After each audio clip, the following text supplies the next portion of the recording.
저는 최근에 이사를 했습니다. 조금은 넓어진 집은 전에 살던 곳과 같이 통풍이 좋지 않아서 에어컨에 의존해야 했지만 욕실에 창문도 달려 있어서 아주 마음에 들었습니다. 이웃들도 귀찮게 하지 않아 안심되었습니다. 제가 전에 살던 집은 원룸으로 욕실 하나에 수납 공간이 없는 비즈니스 호텔 같은 집이었습니다. 큰 창문 하나는 달려 있었지만 말입니다. 여하튼 새 집은 통풍이 좋지 않아 에어컨 없이는 살 수 없는 집이었습니다. 독신 아파트라는 것은 사람이 자주 바뀌어서 옆집 사람 정도는 파악할 수 있어도 위나 아래층에 사람이 살고 있는지 아닌지조차도 알 수가 없습니다.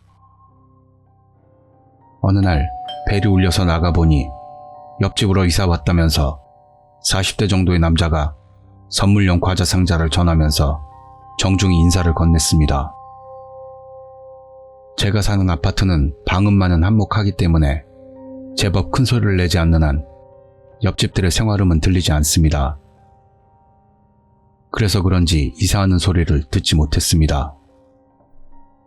그 아저씨는 상냥하게 시골에서 돈 벌러 잠시 올라온 거라 곧 나가겠지만 그때까지는 잘 부탁한다면서 싱긋 웃는 얼굴로 제게 말하고 자기 집으로 돌아갔습니다. 좋은 사람이라 다행이라고 생각하면서 저는 기분 좋게 받은 과자를 먹고 있었습니다. 그러자 다시 벨소리가 들렸습니다. 오늘은 바쁘네? 라고 중얼거리며 문을 열자 아까의 그 아저씨였습니다. 아저씨는 저에게 잊은 말이 있다며 업무 동료들이 와서 시끄러울지도 모르니까 못 참겠으면 사양 말고 이야기해달라고 말하고 다시 집으로 돌아갔습니다.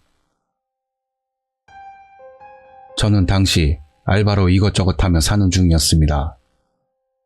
거의가 아침 일찍부터 저녁 무렵까지로 남친도 없었기 때문에 밤에는 대부분 집에 있었습니다. 옆집 아저씨와는 생활 흐름이 비슷한 것 같아 근처 역 가까운 곳의 마트 같은 데서 때때로 마주쳤습니다. 수고하셨다는 말을 주고받을 정도의 나쁘지 않은 관계를 이어나갔습니다.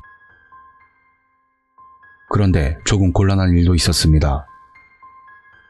아저씨의 고향에서 야채를 대량으로 보내오는 것 같은데 저에게 나눠주러 오곤 했는데 그게 거의 매일처럼 계속되었습니다. 처음에는 좋았지만 양상추 5포기라던가 양파를 30개씩이나 가져다 주던가 해서 도저히 혼자서는 소화해내지 못할 양이었습니다. 공동 쓰레기장에 버릴 수도 없고 해서 저는 매일 요리를 한 후 알바하는 곳의 동료들에게 가져다 주었습니다. 하지만 아저씨가 말하던 업무 관계의 친구들이 와서 소란을 피우는 일 같은 것은 전혀 들리지 않았습니다. 제 마음속의 아저씨는 상당히 쓸데없는 참견을 하며 싱글벙글 웃는 살짝 고맙고 귀찮은 존재가 되어갑니다. 어느 날 저는 집안을 좀 환기시키려고 창문을 열고 바깥 모기장은 열지 않은 상태로 게임을 즐기고 있었습니다. 아저씨 집도 창이 열려 있었는지 처음으로 아저씨가 말하던 친구의 목소리가 들렸습니다. 어제는 아니었어. 지난주는 꽤 했었는데. 라는 아마도 도박 이야기 같은 것으로 한창 이야기 중이었던 것 같았습니다. 아쉽네. 잘 될 때 확 끌었어야지. 그러니까 말이야. 그때 땡땡이가 안 와서 그래. 라는 아주 차분한 중년의 대화가 이어졌습니다. 그런 생활이 보름 정도 계속되었습니다. 살짝 선선한 밤이었는데 그날 저는 베개맡에 창문을 조금 열고 불을 끈 채로 자려고 했었습니다.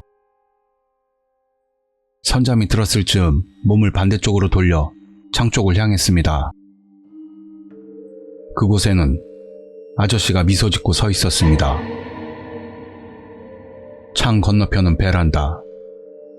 아저씨는 거기에 들어와서 뭔가를 질겅질겅 씹고 있었습니다.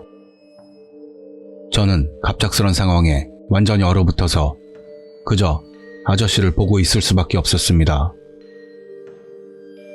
아저씨의 입에서는 하얀 것이 가득 들어 있었습니다. 그것은 제 양말이었습니다. 제 양말을 껌처럼 씹으면서 그 사람 좋은 웃음으로 놀러 왔어 라고 저를 향해 말했습니다. 그날 알게 된 거지만 베란다에 있던 것은 아저씨 혼자만이 아니고 3명 이상의 사람들이 좁은 베란다에서 오기작대고 있었습니다. 저는 도망치지 않으면 안 된다고 생각해서 비명을 지르면서 문 쪽으로 뛰어갑니다. 그러자 누군가가 갑자기 문을 두드렸습니다. 모르는 남자 목소리로 같이 놀아요. 응? 같이 놀자고. 상냥하게 말을 하면서 말입니다. 문을 엄청난 힘으로 두드리고 있습니다. 창 쪽을 봤더니 어디 가는 거야? 한방 미소를 떠올리면서 아저씨들이 방 안으로 들어오고 있었습니다.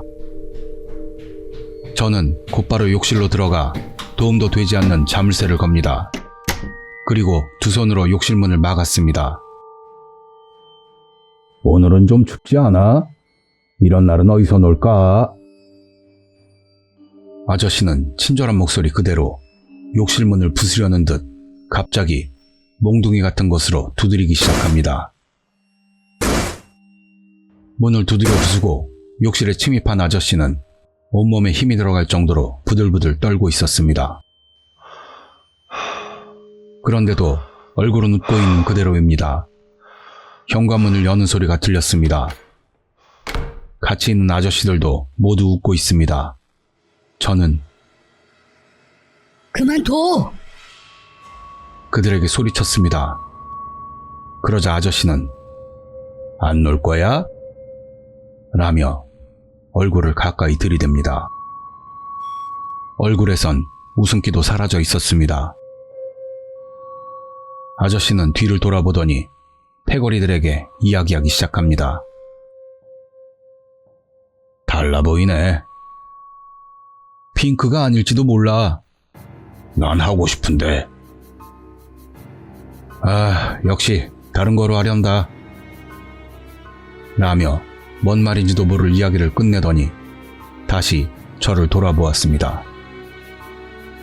순간 온몸에 엄청난 통증이 느껴졌습니다.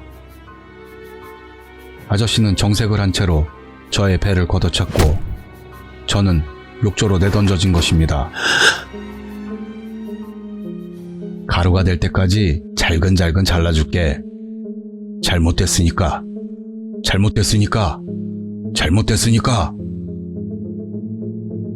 그러면서 아저씨는 등 뒤에서 손도끼 같은 것을 꺼냈습니다.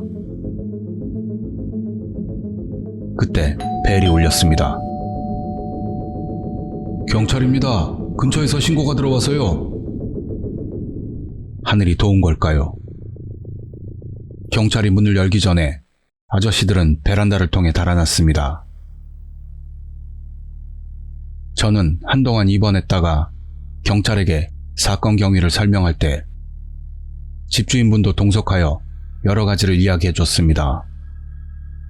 우리 집 옆집에는 아무도 이사 온 적이 없었다고 합니다. 단지 몇 명이 살았던 것 같은 흔적과 쓰레기들이 여기저기 널려 있었고 제 사진이 많이 있었다고 합니다. 전철안이나 편의점, 그리고 끔찍했던 것은 제가 알바로 있던 곳에서 찍힌 사진도 있었다고 합니다.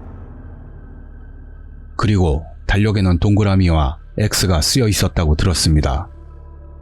그때는 그 달력의 의미를 전혀 알 수가 없었습니다만 얼마 지나지 않아 그냥 알게 되었습니다.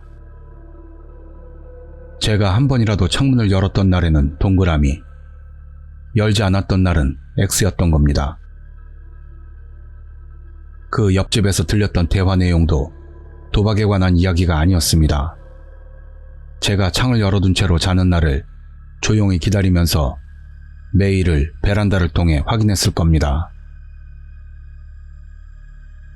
저는 바로 이사를 하고 지금은 평온하게 살고 있습니다. 그러나 같은 건물에 살고 있는 사람이 무슨 생각을 하고 어디에 흥미가 있는지는 본인밖에는 알 수 없을 겁니다. 미소 뒤에 악의를 숨기고 다가올 수도 있으니 여러분들도 조심하십시오. 잘못됐을지도 모르니까요.